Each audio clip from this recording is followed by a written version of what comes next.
Olá, irmãos, tudo bem? Em 2019, o Senhor colocou no meu coração um propósito de ter um ministério que falava da palavra. Então, eu entendi esse ministério em 2019, e apesar de ele ainda não estar maduro, hoje nós estamos em 2023 e chegou o tempo de começar esse propósito. Então, não é um podcast, a gente está aqui numa sala de podcast, mas para fazer um estudo bíblico sobre a palavra, que é o nome do programa. Pode ser que amanhã esse nome ele venha mudar, mas o sentido é esse, é a palavra e a palavra é Jesus. O sentido é falar de Jesus. Então, nada melhor de falar de Jesus e começar pelo Evangelho de Mateus. E eu tenho a graça aqui, estou com um convidado muito especial, é um irmão que compartilha do mesmo dom que eu, e eu convidei ele para a gente estar fazendo esse trabalho aqui no livro de Mateus, em especial hoje, no capítulo 1. Pode ser que a gente não termine tudo, pode ser que a gente faça mais um programa, mas vamos ver o que acontece. E aí, Filipão, bom dia, tudo bem? Bom dia, Rodrigão. Graça e paz, cara. É, Como o Rodrigo disse, é um chamado, é um dom que a gente compartilha e é mais do que um prazer poder conversar a respeito da palavra, poder aprofundar um pouquinho e principalmente trazer um pouco de luz, às vezes para quem não consegue esmiuçar tanto assim ou que tá querendo aprofundar mais, né?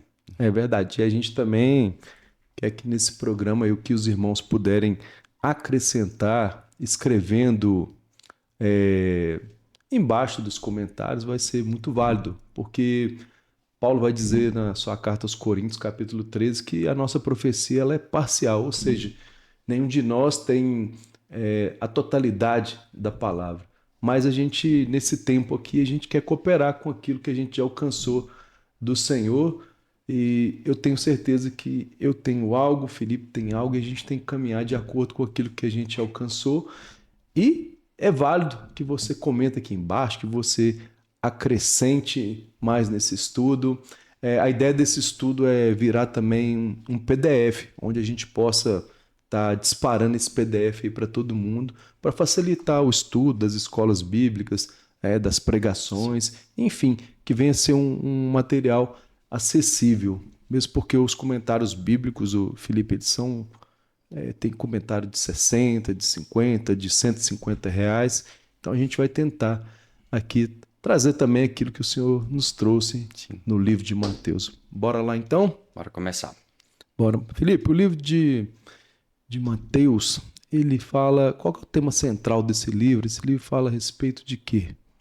Então, o Evangelho de Mateus, ele é muito interessante em vários aspectos, muito diferente em vários aspectos, mesmo que ele esteja dentro dos chamados evangelhos sinóticos, que tem similaridades a respeito de ensinos e de milagres de Jesus. Mas ele é um evangelho que ele vai abordar muito a respeito do reino de Deus, abordar muito a respeito de como que Jesus ele era o Messias, mas o Messias vindo da linhagem de Davi. Jesus como um rei, Jesus estabelecendo um reino com princípios muito diferenciados. Isso é o que eu acredito que é o mais interessante, que nós vemos que o conceito humano de reino, ele era aquele governo quase que militar, era uma imposição, mas que Jesus ele traz de uma forma completamente diferente. E o Evangelho de Mateus vai abordar muito isso, além de mostrar Jesus como o Messias cumprindo as profecias no Antigo Testamento, as profecias messiânicas que existiam. Em todo momento a gente vê no Evangelho de Mateus alguma frase do tipo: Isso aconteceu para que se cumprisse o que havia sido dito pelo profeta em profecia, tal livro. Ele sempre faz essa citação e coloca qual que era o versículo. Então, o tema central seria esse reino, Jesus como um rei, Jesus como o cumprimento dessas profecias messiânicas. Legal demais. E eu vejo assim que para a gente entender, né, o Novo Testamento, os Evangelhos, a gente precisa estar olhando para o Antigo Testamento também. E principalmente para o livro de Gênesis, que é a origem de tudo, é o início de todas as coisas. E é onde eu gosto de tratar também a respeito de onde nasceu essa ideia de governo. Então a gente entende que Deus, ele é o soberano, Deus, ele é o Rei Supremo, ele criou todas as coisas e ele criou o mundo onde vivemos. Ele criou as águas, criou os mares, as plantas, a natureza, os pássaros, os animais, e ele criou também no sexto dia um homem, criou Adão, ao qual ele é o Deus formador. Né? Então, ele formou o homem, ele criou, mas ele formou o homem. Então, quando ele cria esse homem, ali também ele estabelece um governo, né, Felipe? Não, com certeza. Eu tive um professor que ele sempre falava que quando nós queremos saber a respeito de algo, nós sempre precisamos ir nessa origem. E a origem de praticamente tudo na Bíblia vai convergir para o livro de Gênesis. E é muito interessante essa questão de Deus ter formado o homem. Ele usa da palavra para criar dessa terra, desse lugar aonde o homem governaria.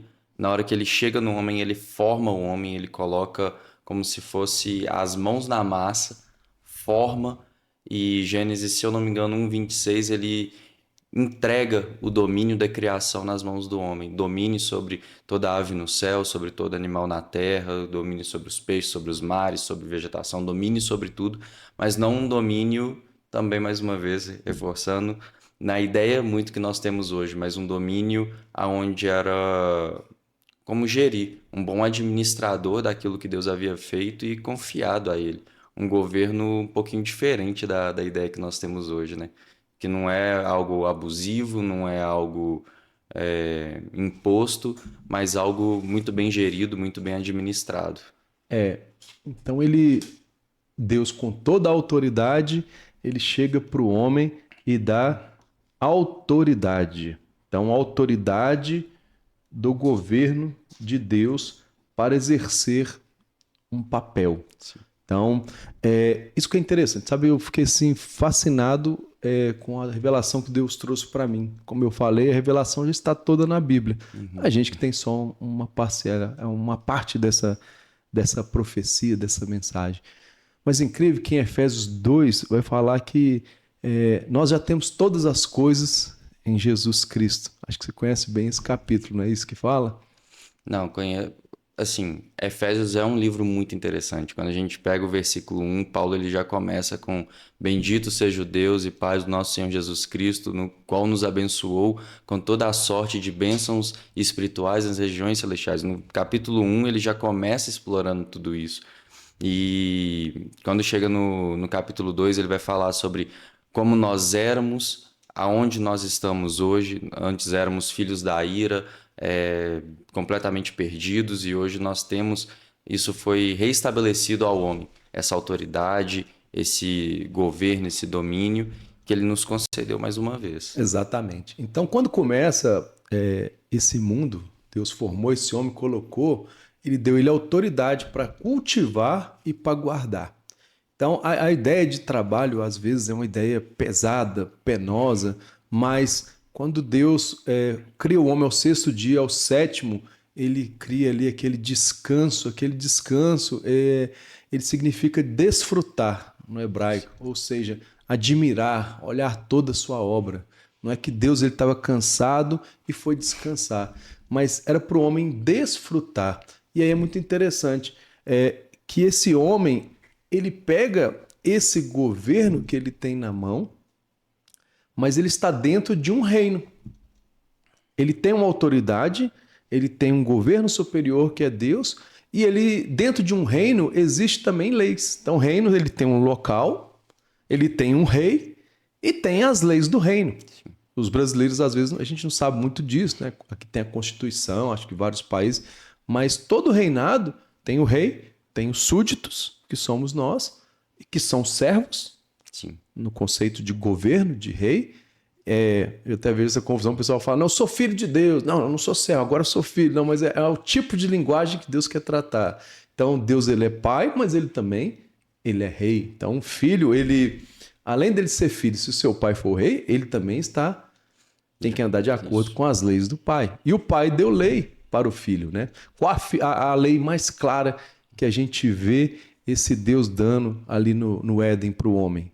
É talvez a única lei que ele deu.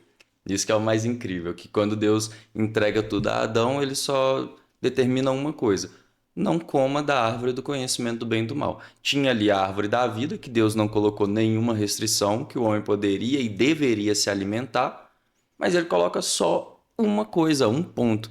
Dessa árvore que chama árvore do conhecimento do bem e do mal, você não vai comer. De resto, Deus libera para Adão: olha, tudo seu, tudo seu. Só isso que não. Interessante que, então, olha só, o Gabriel estava falando no culto sobre orações que a gente faz, e a gente pede muito, né? Deus me dá uma casa, Deus me dá um carro, Deus me dá aquilo, Deus me dá aquilo outro. E Deus já tinha dado tudo para o homem, conforme o Efésios 1:2. Então, ali em Efésios 1:2, Jesus vai resgatar tudo aquilo. Sabe o que eu vi também essa semana? A Bíblia fala que a gente tem que ter a mentalidade de Cristo. E eu olhei lá para o Gênesis e falei assim, olha que incrível. A serpente, quando ela chega e ela tenta o homem a cair, quando ela instiga o homem a cair, a única coisa que muda na cabeça do homem é a sua mente. É a sua mentalidade. Porque ali ainda continuava a natureza perfeita, as águas, os passos, os animais, estava tudo ali. Então, a partir dessa mente que se desconfigurou de ficar longe de Deus, aí começa a deteriorar todas as coisas. Sim. O homem ele continua inteligente, crescendo, igual está até hoje, tecnologias avançando, mas com uma mente corrompida. Então, a insistência para que a gente creia em Deus, vamos falar assim, insistência, poderia ser outra palavra, é justamente nesse sentido, para a gente recuperar uma mente de um reino que a gente estava e que a gente já tinha tudo e podia desfrutar de tudo. É engraçado porque quando a gente vê a tentação que a serpente traz ao homem, a serpente tentou o homem com algo que ele tinha. Porque o que ela fala é: certamente vocês não morrerão, mas vocês serão iguais a Deus, conhecedores do bem e do mal. Eu acho engraçado ela usar iguais a Deus, porque o homem foi feito à imagem e semelhança de Deus. Foi colocado sobre ele a autoridade. Deus deu domínio ao homem. Então, Deus faz uma criatura que era semelhante a ele e que foi tentada em ser igual a ele. E é exatamente essa questão da mentalidade. Que se Adão tivesse esse nível de maturidade, se ele tivesse parado para refletir um pouco, talvez levado isso até Deus, ele poderia falar: peraí, mas a serpente está me tentando em algo que eu já sou. Isso mostra muito esse lugar de crise de identidade na mentalidade de Adão e que conduz ele até esse império de trevas, como escravo, como cativo, como prisioneiro agora e não mais como um dominador, mas não, mais uma vez, não no sentido de imposição, mas no sentido mais administrativo, mais do conceito de autoridade do que do poder abusivo. Sim, e lembrando também que Deus, ele é criador, né? Ele criou essas criaturas, os anjos, os principados, e ele cria com uma função que esse anjo venha adorar a Deus, adorar a Deus. E também Deus, eu avaliando esse texto também lá no Gênesis, me surpreendeu muito isso. Porque Deus, olha só, isso aqui eu vou contar uma história. Um amigo meu, ele morou nos Estados Unidos muitos anos. Essa história é verdade. E ele queria comprar um lote aqui em Belo Horizonte. E ele me ligou e falou assim: Rodrigo, compra um lote para mim e tudo. E eu falei assim: nossa, mas eu não quero comprar lote, me dá trabalho e tal, pegar um dinheiro grande. Hoje seria tipo, vamos lá, uns 500 mil reais. Na época era 40 mil reais. E eu não tinha nem um real, para falar a verdade, na época. E eu falei: por que você não pede um parente seu para comprar esse lote para você? Aí ele falou para mim assim: é porque eu confio em você. Aí eu falei assim, gente, aí eu associei esse texto. Eu falei assim: quando Deus entrega para o homem, todo mundo, para ele cultivar, para ele guardar, é porque ele confia no homem. Ele confiava no homem. E por amor. Então Deus entregou já tudo por amor e porque ele confia nesse homem. Então, Homem, toma conta. Deus não iria dar. E o que que Deus queria em troca? Somente uma coisa: honra. Sim. Somente honra. E eu vejo isso também hoje pra gente, porque Deus já nos dá tantas coisas, Ele nos dá o ar para respirar, Ele nos dá o tempo, Ele nos dá água. Tá falando assim, a gente corre às vezes atrás de tantas coisas e é tão fácil alimentar, é tão fácil. É só você procurar uma terra, você cultivar. É a mesma coisa, só a mente do homem que foi deteriorada. Então Deus ainda ele continua nos dando todas as coisas, mas a gente tem uma mente travada, uma mente que precisa ser transformada para descobrir que a gente, eu falo por mim mesmo, a gente não está aqui só para trabalhar, mas que a gente precisa desfrutar e honrar daquilo que Deus nos deu. Mas aí que foi a queda do homem. Quais Sim. foram os motivos que fizeram esse homem cair? Essa é uma pergunta muito boa, porque a gente olha o contexto em que Adão estava inserido, tudo que ele tinha acesso, Deus vindo na viração do dia, toda a disponibilidade de tudo para não pecar, para não cair. Mas Tiago vai dizer sobre a concupiscência da carne, sobre o que os olhos veem e desejam, e eu acho interessante que quando a gente faz o paralelo com o que Tiago fala sobre a concupiscência, sobre como nasce o pecado, e a gente pega Gênesis 3, depois que a serpente libera uma palavra, deixa eu achar aqui. Tiago 15? Isso. Gênesis 3:6. Vendo a mulher que a árvore era boa para se comer, ela olhou. Agradável aos olhos, ela desejou. E árvore desejável para dar entendimento, tomou-lhe do fruto e comeu, e deu também ao seu marido e ele comeu.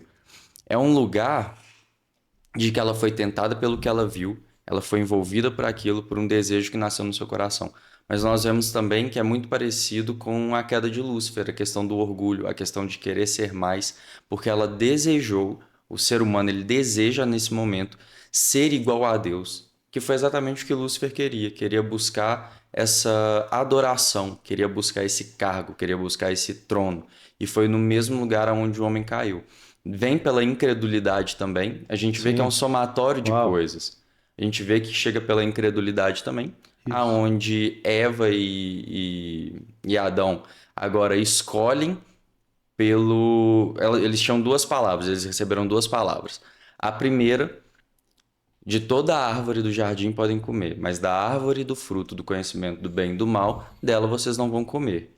E agora vem a serpente e fala: vocês podem comer, porque certamente não morrerão. Deus sabe que do dia que dela comer, vocês serão iguais a Deus, conhecedores do bem e do mal. Eles recebem duas palavras. Eles escolhem ser incrédulos a respeito do que Deus disse e crédulos a respeito do que Satanás disse. Então agora a gente vê a questão do orgulho de querer ser igual a Deus, a questão da incredulidade de rejeitar a palavra de Deus, escolher não crer nela e crer na palavra do diabo, e ter essa questão do desejo aos olhos, do vendo que a árvore era desejável, era algo envolvente, era algo que poderia dar entendimento. Isso enraiza algo no coração daquela humanidade que agora é concebido através do pecado. Sim. E fazendo a conexão aqui com o Tiago, e eu aprendi a ler a Bíblia assim, eu leio o Novo Testamento olhando sempre para o Antigo. E eu Sim. conectei com esse texto, que ninguém ao ser tentado diga, sou tentado por Deus. Porque me lembra o Adão falando assim, o que aconteceu, Adão? Foi a mulher que tu me deu. A Sim. mulher que tu me deu.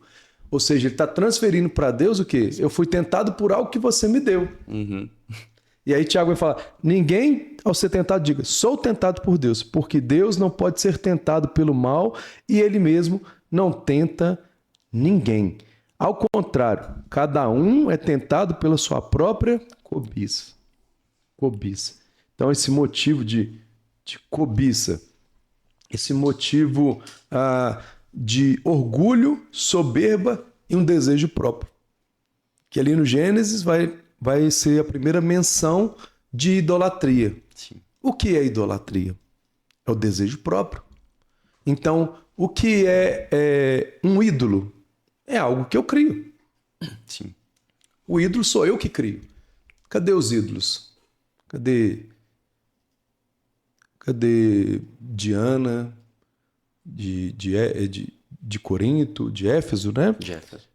Cadê esses deuses do passado? Cadê Zeus? Cadê todos esses deuses? Essas criações humanas? Elas não existem mais. Todos os ídolos ao longo dos anos, eles caíram, foram destruídos, não existem. Porque, na verdade, o ídolo é um fruto do coração humano, onde ele cria para ele um desejo. Por exemplo, uma mulher, ela tem um desejo de casar. O que ela cria? Um ídolo. Qual ídolo? Santo Antônio. E por aí vai outros exemplos. Mas só para ver que ele criou um ídolo para ele. Qual ídolo? Ser igual a Deus. Então, a idolatria é tudo aquilo que eu desejo para mim, que está fora da vontade de Deus. Por isso que a gente sabe que pode ser um cantor, pode ser um pastor, enfim, tudo que a pessoa coloca como se pudesse resolver aquele problema interior dela, isso é um ídolo. Então, o homem ele caiu pelo orgulho, pela soberba e pelo seu próprio desejo. E aqui você deu a chave. Falta de fé. A incredulidade foi determinante. Foi isso aqui. Então, o que nos faz cair também para aguçar esse orgulho, soberba e cobiça? A falta de fé. E a fé? Como que vem essa fé? Fé é muito legal de comentar. Quando a gente pega dentro dos evangelhos, Jesus ele demonstrou várias coisas. Ele realizou vários milagres, ele ensinava como ninguém. Era muito diferente tudo que ele fazia. Mas em momento algum nós vemos os discípulos questionando a respeito de como fazer milagre, como operar para aumentar alguma coisa que não fosse a fé. A única coisa que eles pedem para Jesus, primeiro, ensina-nos a orar, como João Batista ensinou aos seus discípulos, e pede, Senhor, aumenta-nos a fé. E é interessante que quando a gente vai para Romanos 10, deixa eu buscar aqui.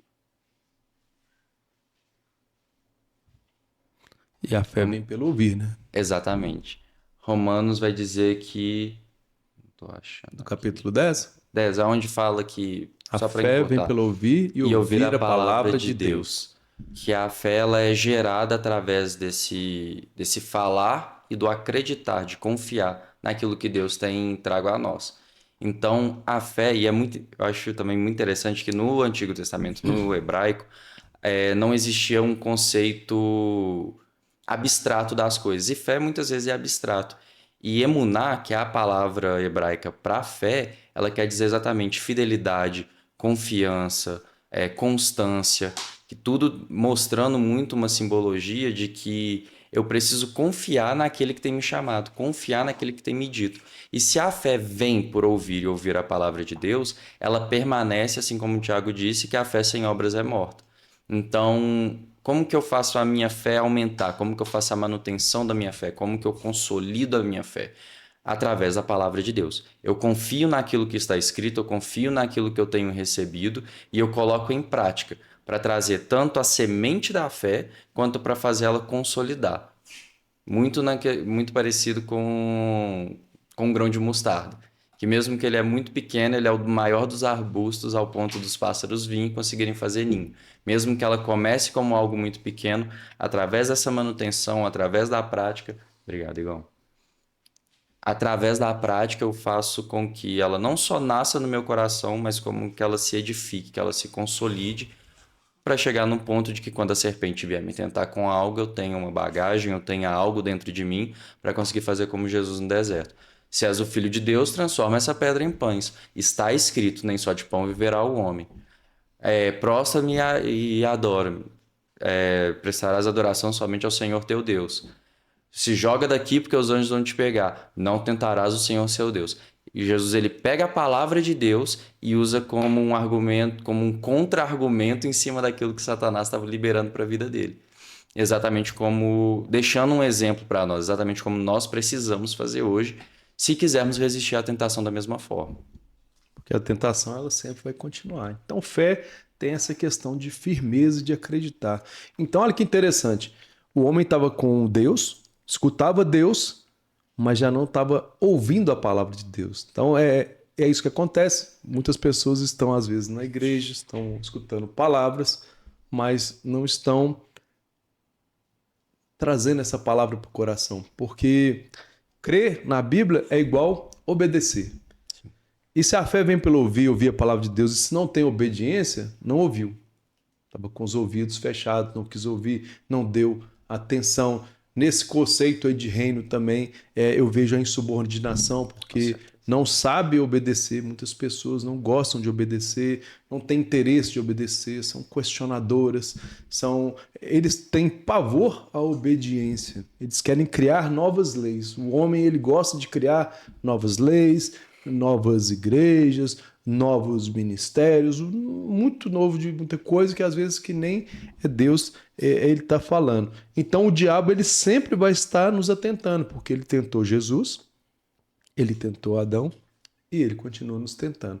E o que vai nos fazer vencer? Essa fé. Como você disse, o grão de mostarda, ele é pequeno, mas ele é forte. Ele não se mistura. E ele é uma semente que cresce e dá uma linda árvore. Então, o que Jesus diz a respeito da fé é: seja como um grão de mostarda, porque ele vai continuar crescendo, ele não se mistura e ele não se contamina. É isso que Jesus... Para finalizar aqui, olha, a parte do Gênesis 3,15, para a gente entrar na parte da profecia que tem em Gênesis 3,15, para entender por que o homem pecou. Então, ao contrário, cada um é tentado pela sua própria cobiça. Então, o homem ele desejou algo, ser igual a Deus, quando esta o atrai e seduz. Então, a mulher já olhava aquela árvore, aquilo ali já atraía, já seduzia. Se não me engano, Jesus fala a respeito da candeia dos olhos, né? Que realmente a gente tem um desejo que dentro a gente nem sabe, mas quando você começa a olhar, você começa a desejar, começa a cobiçar. E isso dá luz ao pecado. E aí o pecado, uma vez consumado, gera a morte. Foi o que aconteceu com Adão e com Eva, que foram amaldiçoados ali com uma morte e uma morte eterna. Então, um servo agora não escuta o rei e vai escutar um outro rei. Vamos ler aí Gênesis 3,15, que é a primeira profecia a respeito do Cristo, pelo menos que a gente tem entendimento. Com certeza. Aqui na Bíblia. Logo depois que o homem peca, acontece aquela vinda do Senhor: Adão, onde estás? Acontece o diálogo. E dentro do que nós entendemos como juízo à serpente, juízo à mulher, juízo ao homem, dentro do ato. Gênesis 3,15: porém inimizade entre ti e a mulher, entre a tua descendência e o seu descendente. Este te ferirá a cabeça, e tu lhe ferirás o calcanhar. Então, cabeça diz a respeito de quê na Bíblia? Cabeça, ele sempre traz um simbolismo de governo, de autoridade, de o dono do reino, digamos assim. Sempre esse lugar maior que traz domínio. Então, Deus está falando que vai trazer um descendente da mulher, um descendente. Exato. Aqui diz, entre a sua descendência, olha só, a sua descendência e o descendente dela. A profecia é claro, um descendente. E esse vai ferir a cabeça, ou seja, o governo, essa ideia judaica de cabeça como governo. A ideia também bíblica, né? Jesus é a cabeça da igreja. Jesus é o cabeça da igreja. Gênesis 1 diz, no princípio criou Deus os céus e a terra. Essa palavra aí no início de princípio, ela tem uma raiz também de cabeça. Sabia dessa? Acabei de descobrir. Tem um princípio de cabeça, que significa o quê?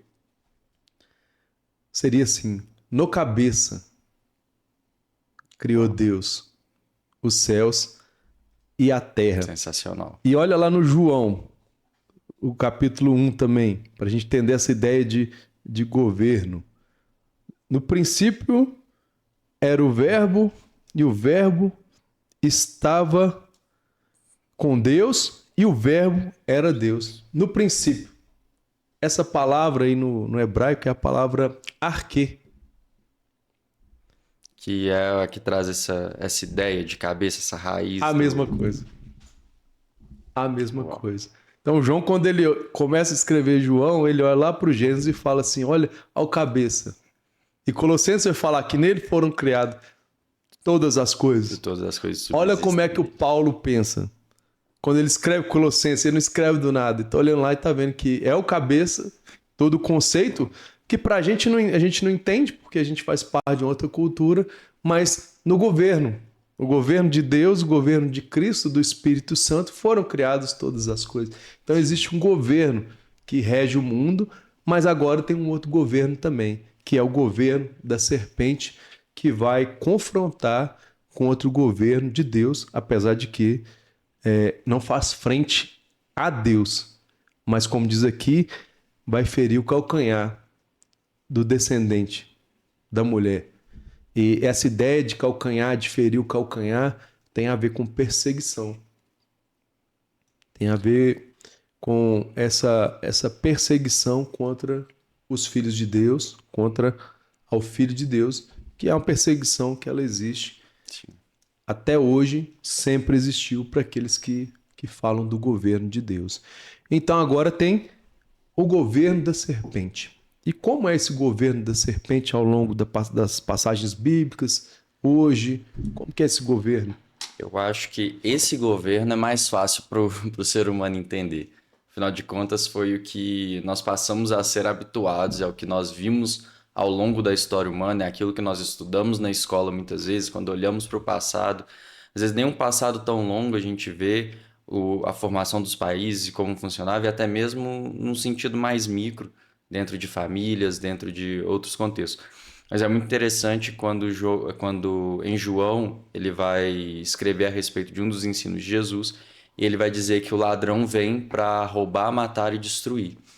E quando a gente faz um paralelo entre isso e a lei mosaica ela tinha um preceito muito interessante, aonde se você guardava os mandamentos, tinha uma lista de bênçãos que te seguia.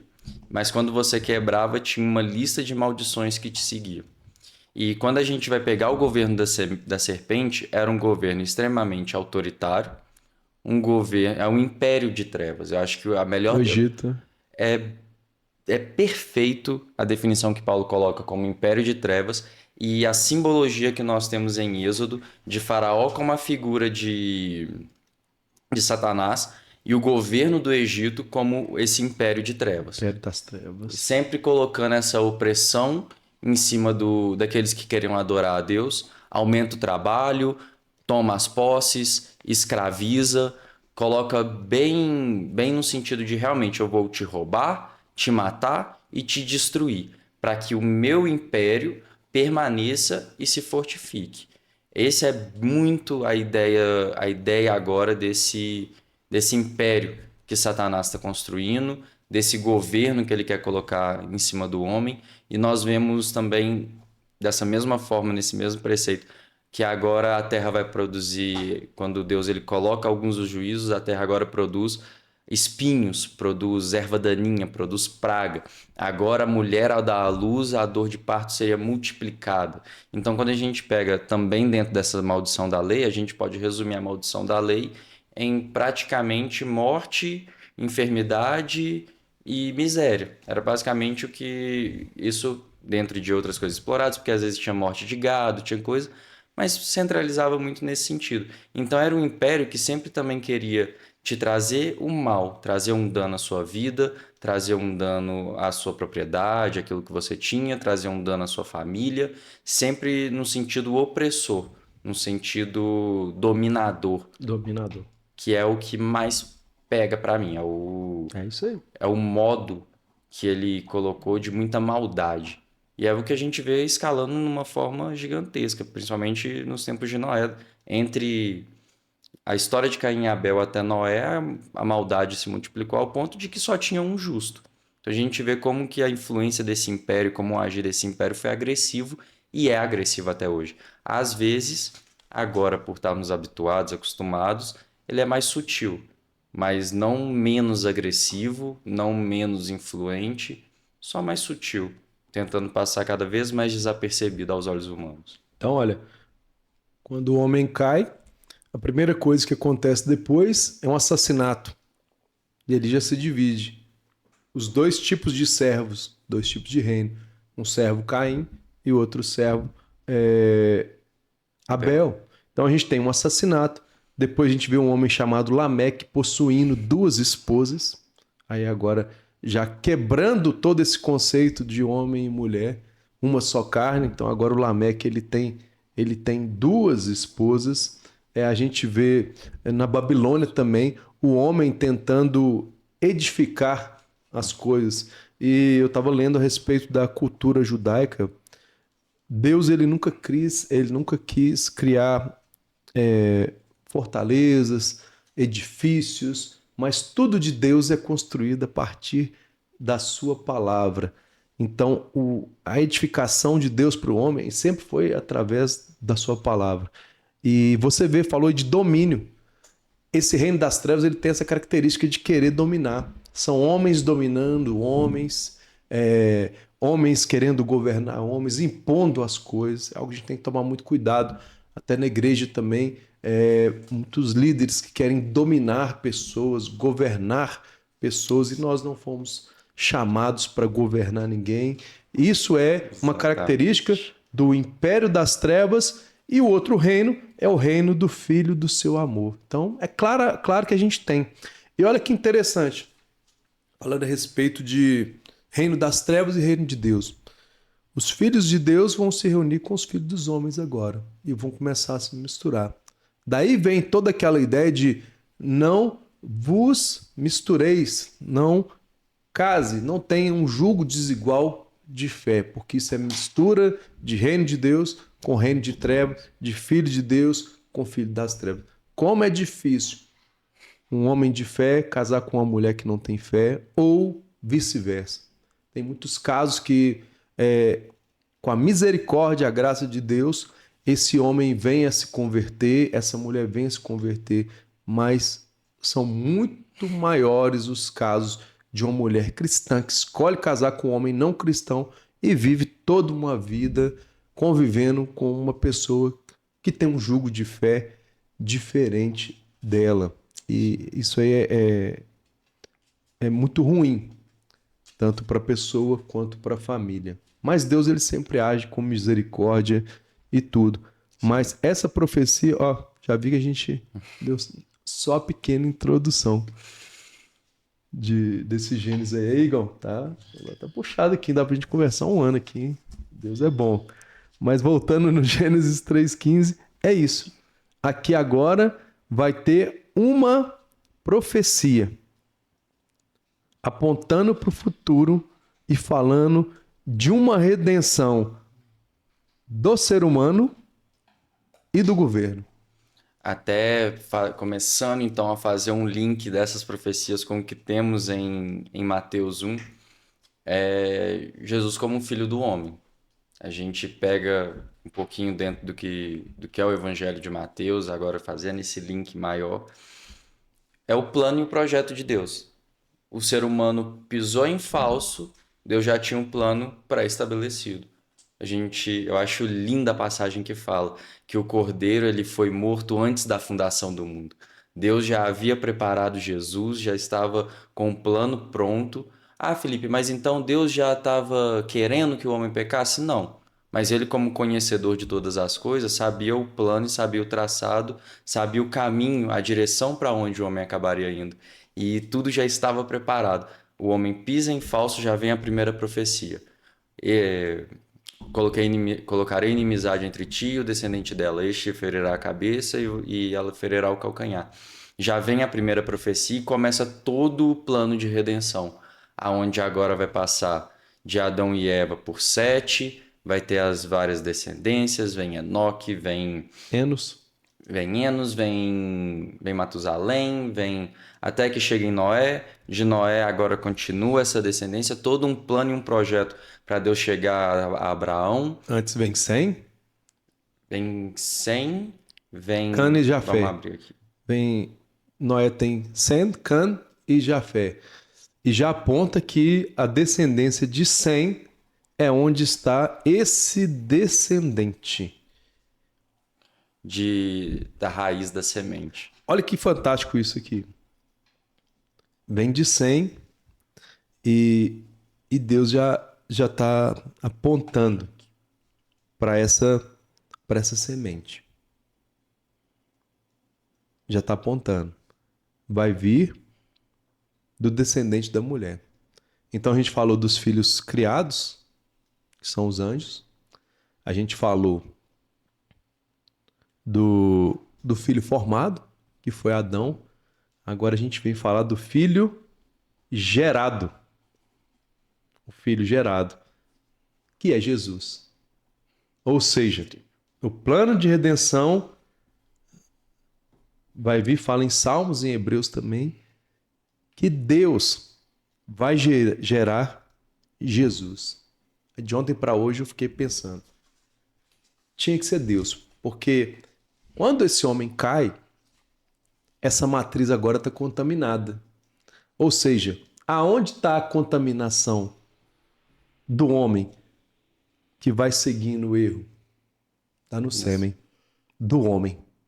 A famosa semente de Adão. A semente de Adão que está contaminada. Então, como Deus formou o homem, vem desse DNA do homem, essa genética, essa natureza. E a mulher sempre vai receber esse sêmen, essa genética, essa semente, essa descendência, e vai dando continuidade a uma linhagem que aponta para o pecado, que vai errando, que vai falhando. Agora vem Deus e vai gerar dentro da mulher algo puro. Sim. Novamente. Então Deus gera novamente um filho. Então agora a gente tem Jesus, que é o único filho gerado 100% por Deus. É incrível essa questão precisava de um homem para resolver o problema da humanidade. Mas era impossível um homem resolver o problema da humanidade. Deus precisou intervir, gerar um homem para que o homem resolvesse o problema do homem. Mas ao mesmo tempo quem resolveu o problema do homem foi Deus. É muito legal como que as coisas vão se complementando, como que as coisas vão se encaixando. Porque realmente o que era impossível ao homem, Deus o fez. Porque o salário do pecado é a morte. E uma vez que todos pecamos, todos éramos destinados à morte, todos éramos condenados à morte eterna. E agora Deus precisou intervir para quebrar esse ciclo, para gerar um filho, para que esse filho fosse justo, para que esse filho fosse fiel, para que esse filho permanecesse, para que esse filho se entregasse, para que, já que o salário do pecado é a morte, aquele que não pecou morrer era uma violação. Para conseguir romper com esse ciclo, para conseguir quebrar e para conseguir conceder ao homem redenção, trazer de volta.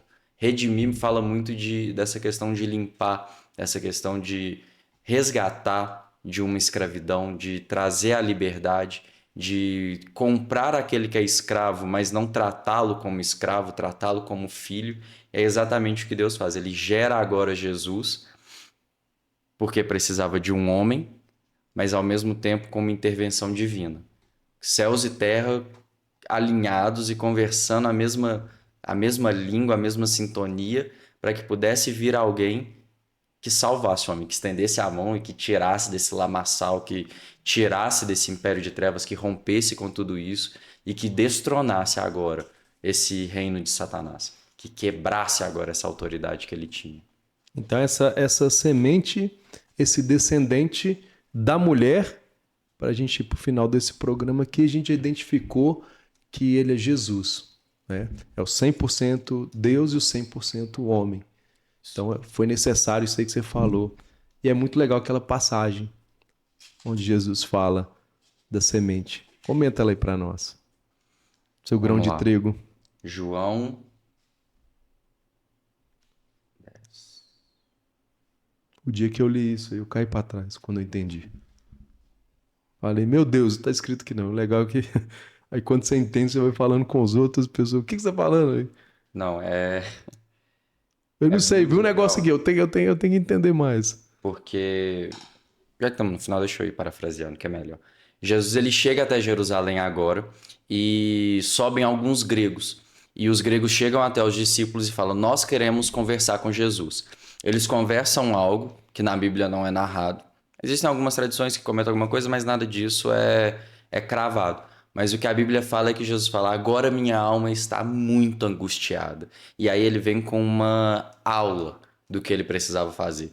E ali ele fala o seguinte: Se o grão de trigo cair na terra e não morrer, fica ele só. Mas uma vez que ele morre, ele produz muitos frutos. E é muito legal essa analogia à semente, muito também de que a semente lançada na terra, Deus intervindo agora e lançando seu filho como um ser humano.